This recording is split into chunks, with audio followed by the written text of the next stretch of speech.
సంస్కృత భాష అన్ని భాషలకు తల్లి వంటిదని వాగ్దేవి సమారాధన అధ్యక్షులు డాక్టర్ స్వప్నహేందేవి పేర్కొన్నారు.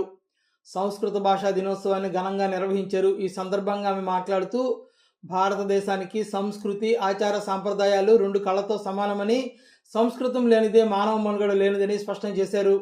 ఈ సందర్భంగా సంస్కృతోపాధ్యాయుని కర్రి సంతోషలక్ష్మిని ఘనంగా సత్కరించారు.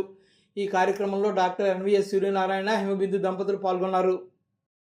అయితే రాబో తరానికి అందజేస్తారో అటువంటి వారందరూ కూడా సంస్కృత బంధువులే అవుతారు. కాబట్టి ఈరోజు ఈ యొక్క సంస్కృత భాషా దినోత్సవానికి విచ్చేసినటువంటి అందరికీ కూడా వాగ్దేవి సమారాధన తరపున మనఃపూర్వక కృతజ్ఞతాంజలు సమర్పించుకుంటూ సంస్కృతాన్ని పరిరక్షించడంలో, భావితరాలకు మన యువతకు మనము అందించడంలో మనం మార్గనిర్దేశకత్వం వహించాలని చెప్పి కోరుకుంటూ మరొకసారి అందరికీ సంస్కృత భాషా దినోత్సవ శుభాకాంక్షలు, రాఖీ మహోత్సవ శుభాకాంక్షలు.